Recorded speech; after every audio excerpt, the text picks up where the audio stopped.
कहानी की शुरुआत दुनिया के सबसे खतरनाक आदमी वेन वू से होती है। हजारों साल पहले उसे 10 रिंग्स मिली, जिन्होंने उसे एक खुदा जैसी शक्तियां दी और कभी ना मरने का तोहफा दिया, लेकिन किसी को पता नहीं था आखिर उसे यह 10 रिंग्स मिली कहां से। वेन वू चाहता तो इस पावर को अच्छे के लिए इस्तेमाल करता, लेकिन उसने ऐसा नहीं किया क्योंकि वो और पावर और पैसों का भूखा था, जिसकी वजह वेन वू अपने सामने आने वाले हर दुश्मन को बड़ी आसानी से हराता गया और दुनिया को फतेह करता गया। उसने अपनी आर्मी बनाई जिसका नाम उसने 10 रिंग्स रखा। सालों तक वो सल्तनतें जीतता गया। उसने छुपकर हत्याएं करवाईं, दबे पांव काम करवाया और दुनिया का इतिहास ही बदल डाला। इसी तरह सदियां बीत गईं, लेकिन वेन वू की और पावरफुल बनने की भूख खत्म नहीं हुई। 1996 में उसे एक तालो नाम के गांव का पता चला। कहा जाता था कि वो गांव घने जंगल के बीच में कहीं छुपा है, जो असली दुनिया से बिल्कुल अलग है। उसके अंदर जादुई जीव रहते हैं और साथ ही वहां पुराने जमाने का जादू है, जिससे कोई भी बहुत शक्तिशाली बन सकता है।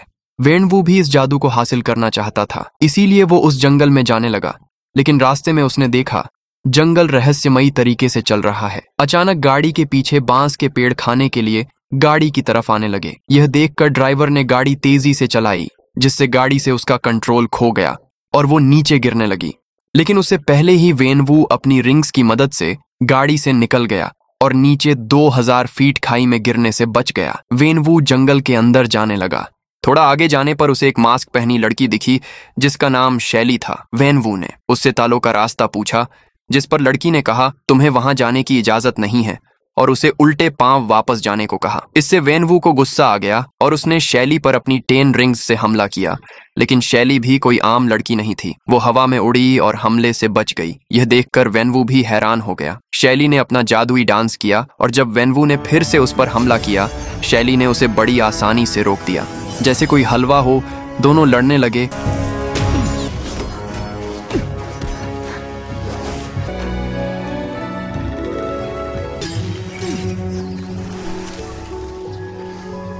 और इस बीच दोनों को एक दूसरे से प्यार होने लगा। वेन वू अपनी रिंग्स शैली की तरफ फेंकता है, लेकिन शैली उनसे बच जाती है। और जब वेन वू रिंग्स को अपनी तरफ बुलाता है तो रास्ते में ही शैली उन रिंग्स को भी अपने कंट्रोल में ले लेती है। यह देखकर वेन वू हक्का बक्का रह जाता है। शैली फिर से रिंग्स वेन वू के हाथ में फेंकती है और उसे उठाकर पानी में पटक देती है। लेकिन अब तक दोनों को एक दूसरे से प्यार हो गया था और फिर दोनों जंगल में एक दूसरे से मिलने लगे।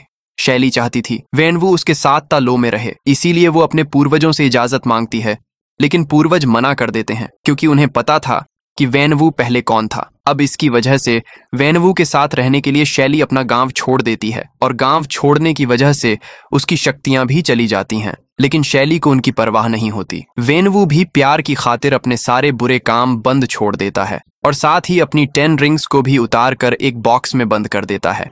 कुछ साल बाद उनको एक बेटा शांगची और बेटी शालिंग होती है। कुछ सालों तक सब अच्छा चलता है और सब बहुत खुश होते हैं। एक दिन शैली शांगची को एक लॉकेट देती है और कहती है इसे संभाल कर रखना, क्योंकि जब भी तुम भटक जाओगे ये लॉकेट तुम्हें घर का रास्ता बताएगा। शांगची अपनी माँ से पूछता है अगर डैड इतने ताकतवर थे तो आपने उन्हें हराया कैसे, जिस पर शैली बताती है उसके गांव वालों को एक महान ड्रैगन का वरदान है और वो ड्रैगन ही गांव वालों को शक्तियां देता है। फिर एक दिन जब वेन वू घर पर नहीं होता, वहां आयरन गैंग के कुछ गुंडे आ जाते हैं जिनके साथ वेन वू ने पहले बुरा किया होता है। अब उन्हें पता होता है कि वेन वू ने अपनी 10 रिंग्स उतार दी हैं, इसीलिए वो बदला लेना चाहते हैं। शैली जल्दी से अपने दोनों बच्चों को अंदर भेजती है और अकेला उनसे लड़ने के लिए तैयार होती है। लेकिन शैली के पास अब शक्तियां नहीं होती, इसीलिए आयरन गैंग के लोग बड़ी आसानी से उसे मार देते हैं और यह सब अंदर से शांगची अपनी आंखों से देख रहा होता है, जिससे वो टूट जाता है। कुछ देर बाद जब वेन वू घर आता है तो अपनी प्यारी शैली को मरा हुआ पाता है। यह देखकर वेन वू की सटक जाती है। वो बच्चों पर ध्यान देने की बजाय फिर से अपनी 10 रिंग्स पहनता है और छोटे शांगची को लेकर आयरन गैंग के अड्डे पर जाता है। शांगची गुंडों की पहचान करता है और वेन वू उन सबको प्यारे शांगची के सामने कुत्तों की तरह मार देता है। लेकिन वेन वू को आयरन गैंग का लीडर नहीं मिलता क्योंकि वो पहले ही भाग गया होता है। वेन वू शांगची के पास आता है और कहता है खून का बदला खून से ही पूरा होगा, और पूछता है क्या तुम मेरी मदद करोगे छोटा। नादान शांगची हाँ में सिर हिलाता है। अगले ही दिन वेन वू शांगची को एक जीती जागती किलर मशीन बनाने के लिए उसे डेथ डीलर के हवाले कर देता है, जो शांगची को मार पीट कर उससे ट्रेनिंग करवाता है। जिसे देखते ही देखते शांग ची 14 साल का हो जाता है। उसे ठंड में पीटा जाता और लकड़ी पर जोरदार मुक्के बरसाए जाते। शालिंग भी एक फाइटर बनना चाहती थी, लेकिन उसे फाइट करना मना था। लेकिन शालिंग हार नहीं मानती और छुपकर अपने भाई की ट्रेनिंग देखती और फिर अकेला ही प्रैक्टिस करती। 14 साल की उम्र में ही शांग ची एक किलिंग मशीन बन गया, जो अकेला ही कईयों को हराने के काबिल बन गया। फिर एक दिन वैनवू शांग ची के पास आया और कहा उसे आयरन गैंग के लीडर का ठिकाना मिल गया है और वो शांग ची को उसे खत्म करके अपनी माँ का बदला लेने का मिशन देता है, जिसके लिए शांग ची भी मान जाता है। जाने से पहले शांग ची अपनी बहन से मिलता है। शालिंग कहती है, मुझे पता है तुम क्या करने जा रहे हो, और अगर मॉम होती तो वो ये बिल्कुल नहीं चाहती। इस पर शांग ची कहता है, मॉम अब मर चुकी हैं। शालिंग उसे जाने से रोकती है और कहती है, मुझे यहाँ अकेला छोड़कर ना जाओ। जिस पर शांग ची कहता है, मैं बस 3 दिन में वापस आ जाऊंगा। शांग ची जाता है और अपना मिशन पूरा कर देता है, लेकिन उसके बाद उसे अपने की पर पछतावा होने लगता है और बहुत बुरा लगता है, जिसकी वजह से वो वापस घर नहीं जाता और सैन फ्रांसिस्को भाग जाता है। अब काफी साल गुजर जाते हैं और शांग ची काफी बड़ा हो गया है। एक सुबह जब वो उठता है तो उसे एक पोस्ट कार्ड मिलता है जिसके ऊपर एक ड्रैगन बना होता है। वो ज्यादा ध्यान नहीं देता और तैयार होकर अपनी दोस्त केटी के घर जाता है, जो अब उसकी नई दोस्त है। केटी और शांग ची कई सालों से दोस्त हैं, लेकिन केटी को शांग ची की पुरानी जिंदगी के बारे में कुछ नहीं पता। दोनों एक होटल के बाहर कार पार्किंग का काम करते हैं और फिर रात को पार्टी करके सो जाते हैं, और यही अब तक दोनों की रूटीन थी। लेकिन आज कुछ बहुत बुरा होने वाला है। जब वो दोनों बस से काम पर जा रहे होते हैं तो अचानक शांग ची के सामने एक आदमी आ जाता है और शांग ची से उसका लॉकेट मांगता है। लेकिन शांग ची लॉकेट देने से मना कर देता है और पीछे हटता है और कुछ आदमी उसे पकड़ लेते हैं। यह देखकर केटी कहती है, अरे तू रॉन्ग नंबर मिला रहा है, तुम्हें कहाँ से ये आदमी फाइटर दिखता है। आदमी केटी को चुप कराने के लिए उसका सिर शीशे से पटकता है, जिससे शांग ची का खून खौल जाता है और वो एक ही पंच में आदमी का काम तमाम कर देता है। पीछे से दूसरे गुंडे शांग ची पर हमला करते हैं और एक खतरनाक लड़ाई शुरू हो जाती है।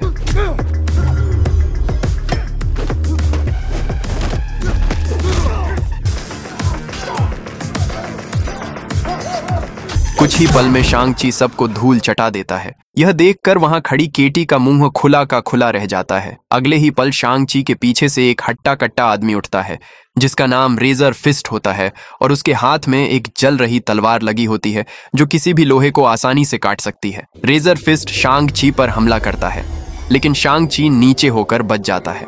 रेजर फिस्ट शांग ची पर हमले करने लगता है और इसी बीच उसकी तलवार से बस का इंजन कट जाता है, जिससे बस आउट ऑफ कंट्रोल हो जाती है और एक कार से टकराने से बस ड्राइवर भी बेहोश हो जाता है। केटी बिना वक्त गंवाए ड्राइवर सीट पर जाती है और बस को संभालती है, जबकि शांग ची पीछे रेजर फिस्ट के साथ लड़ाई में बिजी होता है। रेजर फिस्ट शांग ची पर हमला करता है, जिससे शांग ची तो बच जाता है, लेकिन बस का आधा हिस्सा कट जाता है। शांग ची देखता है बस टूट रही है। ये देखते ही शांग ची रेजर फिस्ट पर हमला करके उसे कंट्रोल करता है और लोगों को अगले हिस्से में भेजता है, और फिर रेजर फिस्ट को लात मारकर खुद भी अगले हिस्से में चला जाता है। केटी को सामने एक कचरे वाला ट्रक दिखता है। केटी बस की उससे टक्कर मारती है और किसी तरह बस को रोक देती है। जब बस रुकती है तो शांग ची देखता है उसके गले में लॉकेट नहीं है। वो देखता है लॉकेट रेजर फिस्ट के हाथ में है, जो वो लड़ाई के बीच में ले चुका होता है। रेजर फिस्ट गाड़ी में बैठता है और वहां से चला जाता है। शांग ची जल्दी से घर जाता है और मकाऊ जाने की तैयारी करता है, क्योंकि उसे जो पोस्ट कार्ड मिला था उसमें मकाऊ का एड्रेस था और उसे लगता है यह उसकी बहन ने भेजा है। केटी हैरान होकर पूछती है, आखिर यह सब हो क्या रहा है और वो लोग कौन थे। केटी को परेशान देखकर शांग ची भी सच बता देता है। वो कहता है ये मेरे डैड के लोग थे और अब ये मेरी बहन के पीछे जाएंगे क्योंकि उसके पास भी एक लॉकेट है। शांग ची कहता है अभी टाइम नहीं है, मैं वापस आकर सब बता दूंगा। जिस पर केटी कहती है मैं भी तुम्हारे साथ जाने वाली हूँ और प्लेन में मुझे सब बता देना। प्लेन में शांग ची केटी को अपनी सारी कहानी बताता है, लेकिन एक चीज वो गलत बताता है। वो कहता है मैंने आयरन गैंग के लीडर को नहीं मारा और उसे जिंदा छोड़ दिया। कुछ देर बाद वो मकाऊ की एक इल्लीगल फाइट बिल्डिंग के बाहर पहुंचते हैं। एक आदमी उन्हें ऊपर ले जाने लगता है और लिफ्ट में वो शांग ची से एक कॉन्ट्रैक्ट साइन करवाता है, जिस पर शांग ची ज्यादा ध्यान नहीं देता। ऊपर जाने पर उन्हें जॉन नाम का एक बंदा मिलता है। वो बताता है यह जगह एक इलीगल फाइट का अड्डा है और यहाँ से हम डार्क वेब पर फाइट ऑनलाइन चलाते हैं और पैसा कमाते हैं। शांग ची उससे अपनी बहन के बारे में पूछता है, लेकिन वो कहता है उसे कुछ नहीं पता। जॉन शांग ची को वहां की रिंग दिखाता है जहां वोंग एमिल के साथ लड़ रहा होता है और वोंग एमिल को धो देता है। जॉन शांग ची को कहता है अब तुम्हें इस रिंग में लड़ना है।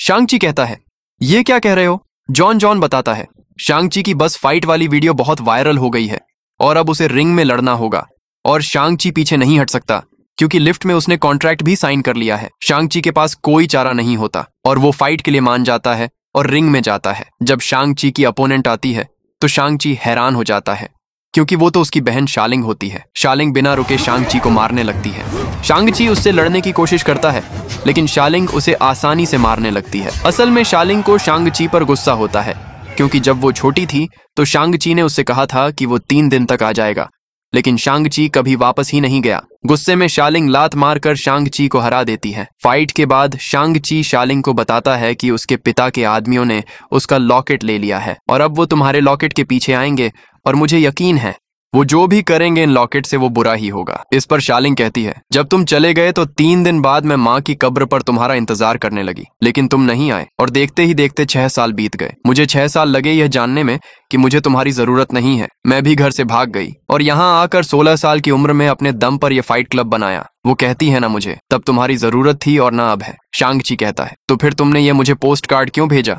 शालिंग कहती है, यह मैंने नहीं भेजा। ये सुनकर शांग ची समझ जाता है ये उसके पिता की चाल है। अगले ही पल बिल्डिंग में 10 रिंग्स की आर्मी आ जाती है। उन्हें देखते ही शालिंग पिछले रास्ते से भाग जाती है और दरवाजा बंद कर देती है। आर्मी को करीब आते देख शांग ची बिल्डिंग का शीशा तोड़ता है और बिल्डिंग के बाहर से सामने लिफ्ट तक जाने का तय करता है। वो केटी को भी वहां आने को कहता है, लेकिन केटी जब नीचे देखती है तो डर जाती है क्योंकि वहां बस बांस के पतले पतले डंडे होते हैं। कोई चारा ना होने की वजह से केटी बांस पर चढ़ जाती है और आराम आराम से आगे जाने लगती है। इसी बीच शीशा तोड़कर 10 रिंग्स के आदमी भी वहां आ जाते हैं। शांग ची केटी को आगे जाने को कहता है और खुद उनसे लड़ने लगता है। लड़ाई बहुत जबरदस्त होती है।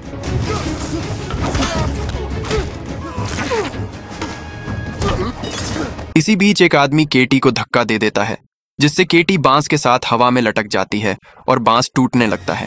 केटी मदद के लिए चिल्लाती है।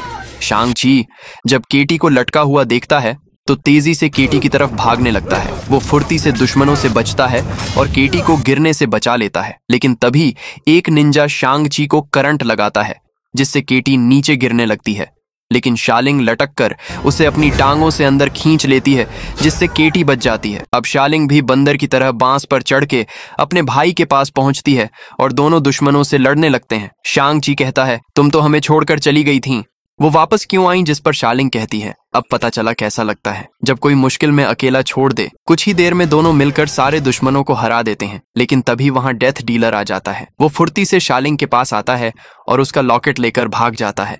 शांग ची तेजी से उसका पीछा करता है। डेथ डीलर बिल्डिंग के शीशे पर एक बॉम्ब ब्लास्ट करता है और बाहर हेलीकॉप्टर की तरफ भागने लगता है, लेकिन तभी वहां शांग ची आ जाता है। अब मास्टर और स्टूडेंट के बीच एक चीर फाड़ जंग शुरू हो जाती है।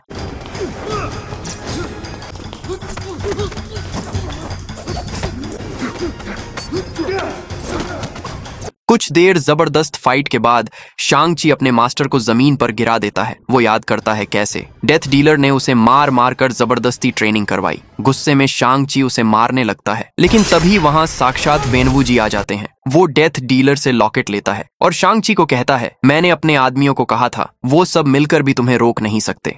मुझे खुशी है मैं सही था। इसके बाद वेनवू सबको अपने पहाड़ों में छुपे साम्राज्य में ले जाता है जहां उनका स्वागत 10 रिंग्स की आर्मी करती है।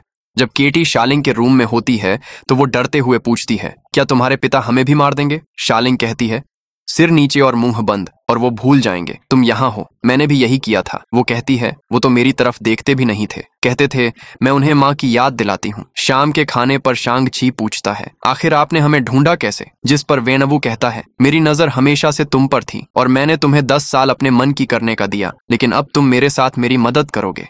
वो उन्हें एक रूम में लेकर जाता है। वेनवू कहता है, तुम दोनों के जाने के बाद मुझे तुम्हारी माँ की याद और भी सताने लगी, जिसकी वजह से मैं और भी उसके गांव के बारे में पढ़ने लगा और मुझे पता चला तालों में एक दरवाजा है जिसके पीछे तुम्हारी माँ कैद है। ये सुनकर शांग ची और शालिंग को कुछ समझ नहीं आता। वेनवू कहता है, मुझे पता है इस पर यकीन करना थोड़ा मुश्किल है, लेकिन एक दिन जब मैं यहीं पर अपने काम में डूबा बैठा हुआ था तो मुझे तुम्हारी माँ की आवाज आई जो मुझसे मदद मांग रही थी। वो कहता है, जब हम दोनों को प्यार हुआ तो तुम्हारी माँ तालो छोड़कर मेरे साथ रहने आ गई, जिसकी वजह से तालो के लोगों ने उसे सजा देने के लिए अब उसे दरवाजे के पीछे कैद कर लिया है। शांग ची और शालिंग को इस पर यकीन नहीं आता और शांग ची कहता है, डैड मॉम मर गई हैं और वो किसी दरवाजे के पीछे से आपको आवाज नहीं दे रही। इस पर वेनवू उनका लॉकेट लेता है और उसे वहां पर एक ड्रैगन की मूर्ति की आंखों में लगाता है। अगले ही पल वहां से पानी निकलता है जो रहस्यमयी तरीके से हवा में उड़ रहा होता है। पानी नीचे गिरता है और जंगल में बदल जाता है और जंगल में से एक रास्ता बनने लगता है जो सीधा तालो तक जाता है। वेनवू कहता है तालो का रास्ता इस जंगल से है, लेकिन यह जंगल हर वक्त एक भूल भुलैया की तरह बदलता रहता है।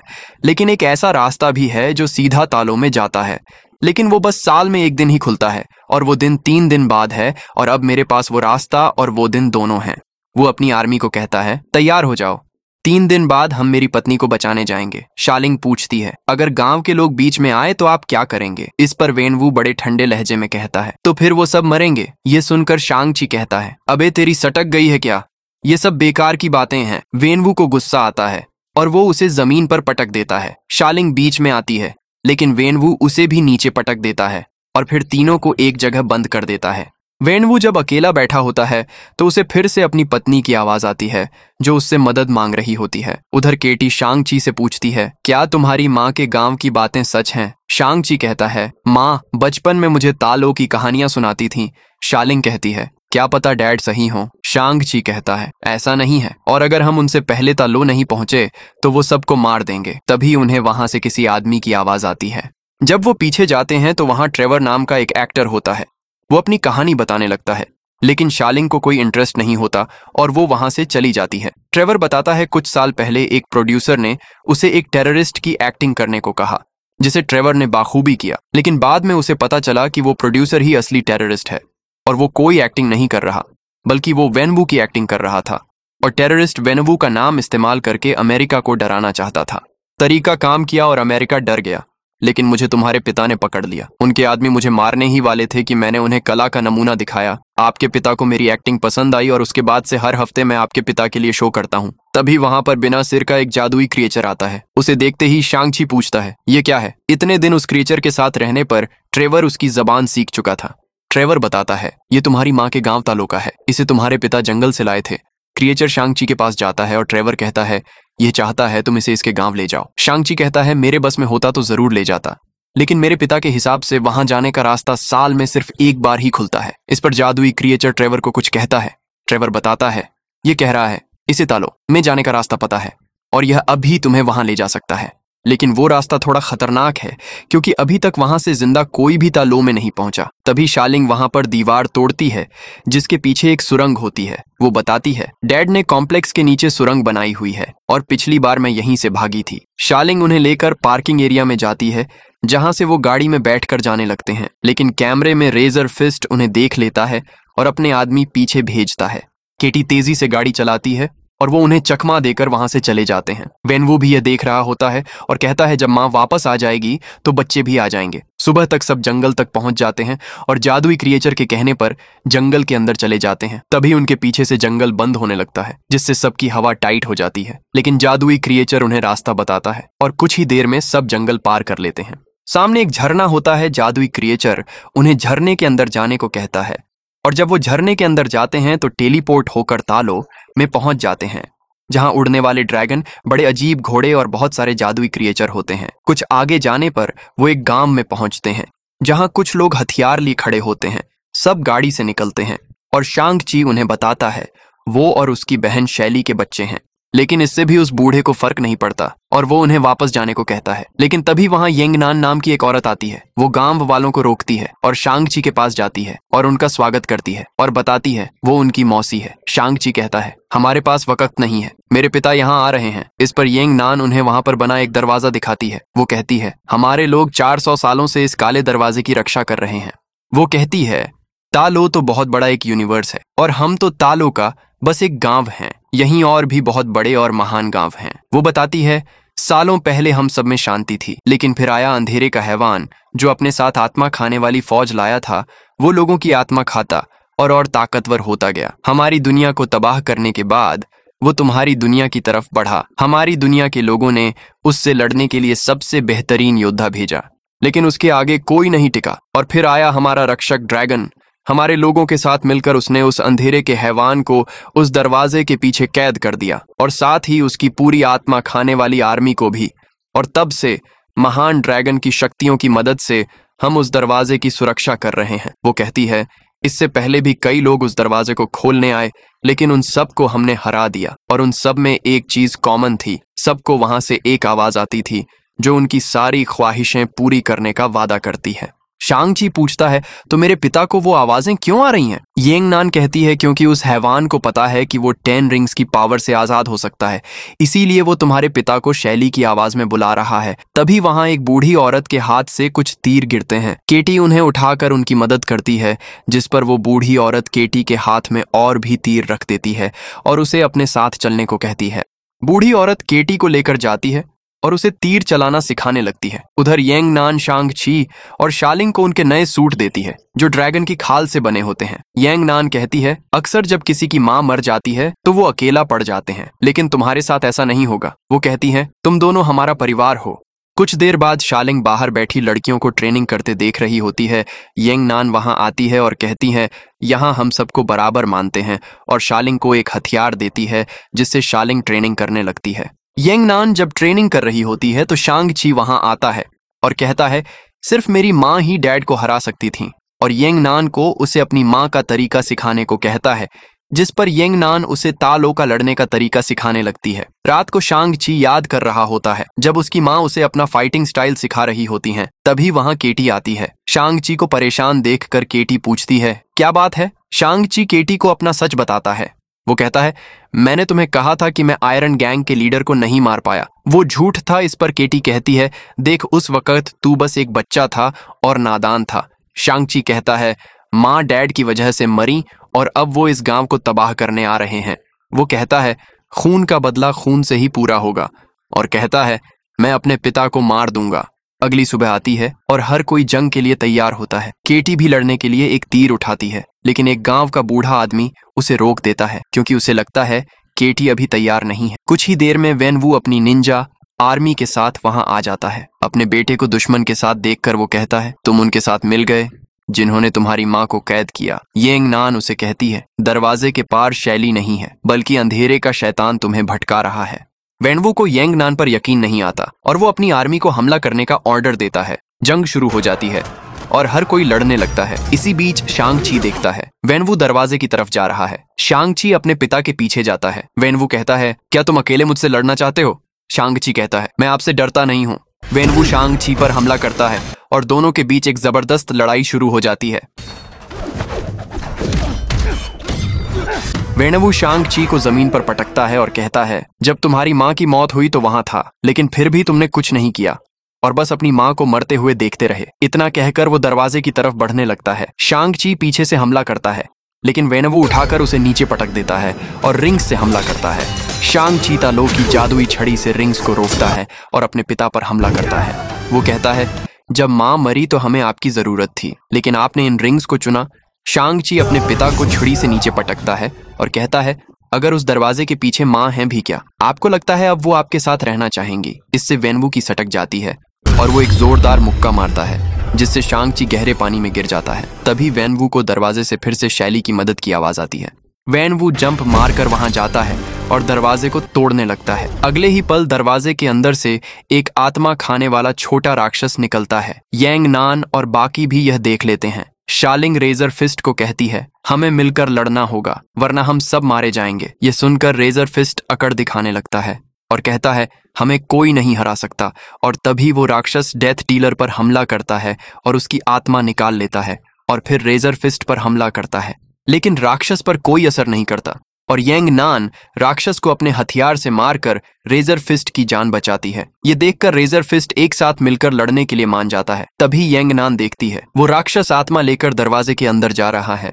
वेनवू एक जोरदार पंच मारता है जिससे कई सारे राक्षस बाहर निकल आते हैं और गांव की तरफ बढ़ने लगते हैं। इसी बीच गहरे पानी में डूब रहे शांग ची को अचानक होश आ जाता है और उसके सामने गांव का रक्षक ड्रैगन आता है। अगले ही पल ड्रैगन पानी से निकलता है और राक्षसों को खाने लगता है और शांग ची ड्रैगन के ऊपर बैठा होता है। राक्षस गांव में पहुंचते हैं और सब एक साथ मिलकर उन्हें मारने लगते हैं। शांग ची देखता है वेनवू अभी भी दरवाजे को तोड़ने में लगा है।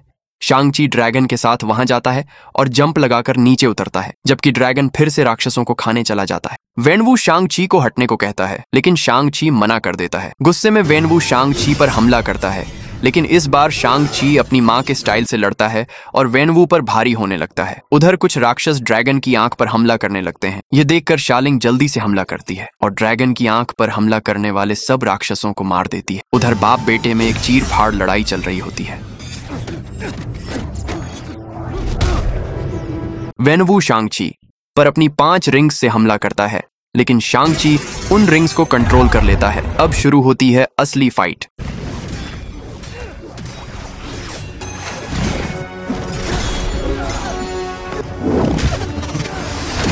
कुछ देर की फाइट के बाद वेनवू शांग ची पर अपनी बाकी रिंग फेंकता है, जिससे शांग ची हवा में चला जाता है। वेनवू रिंग्स वापस बुलाता है और हवा में शांग ची पर हमला करता है, जिससे शांग ची नीचे जाकर गिरता है और साथ ही वेनवू भी नीचे गिर जाता है। जब धूल हटती है तो वेनवू देखता है शांग ची ने अब 10 की 10 रिंग्स कंट्रोल कर ली हैं। शांग ची अपने पिता को खत्म करने के लिए रिंग्स को तैयार करने लगता है, लेकिन वो रुक जाता है। वेनवू कहता है मुझे तुम्हारी माँ को बचाना होगा। शांग ची कहता है ये सच नहीं है और कहता है हमें आपकी जरूरत है। वेनवू पिघलने लगता है और तभी पूरा दरवाजा टूट जाता है और अंदर से अंधेरे का खतरनाक मॉन्स्टर निकलता है। वो शांग ची की तरफ बढ़ने लगता है। वेनवू जल्दी से शांग ची को धक्का देकर पीछे फेंकता है और मॉन्स्टर वेनवू को पकड़ लेता है और शांग ची की आंखों के सामने उसके पिता की आत्मा निकालकर उसे मार देता है। मॉन्स्टर शांग ची पर हमला करने बढ़ता है, लेकिन अचानक महान ड्रैगन उस पर हमला कर देता है, जिस पर शालिंग बैठी होती है। मॉन्स्टर अभी ड्रैगन की ताकत के आगे कमजोर होता है, इसीलिए वो गांव की तरफ जाने लगता है। शांग ची जल्दी पहाड़ तोड़कर दरवाजे को फिर से बंद करता है और ड्रैगन पर बैठकर मॉन्स्टर की तरफ जाने लगता है।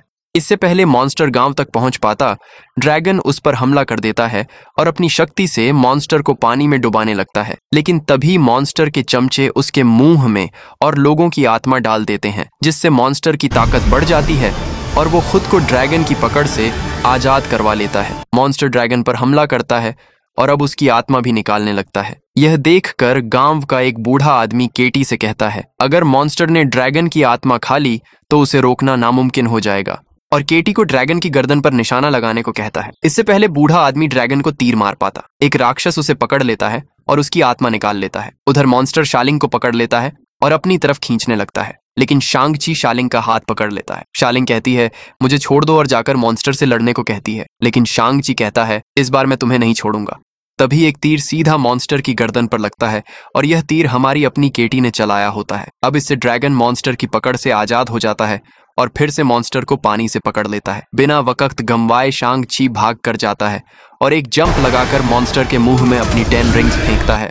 शांग ची स्लो मोशन में हवा में उड़ते हुए अपने हाथों से इशारा करता है और एक ब्लास्ट होता है, जिससे मॉन्स्टर के चीथड़े बन जाते हैं। शांग ची ड्रैगन पर गिरता है और ड्रैगन उन्हें गांव में उतारता है। वहां पहुंचते ही शांग ची केटी को गले से लगा लेता है। रात को सारे गांव वाले उन सबको अलविदा कहते हैं जो जंग में मारे गए थे, और इसी के साथ ड्रैगन भी पानी में लौट जाता है क्योंकि खतरा अब टल चुका था। इसके बाद हम शांग ची और केटी को फिर से सैन फ्रांसिस्को में देखते हैं, जहां वो अपने दोस्तों को यह सब बता रहे होते हैं, लेकिन दोस्तों को उन दोनों पर यकीन नहीं होता।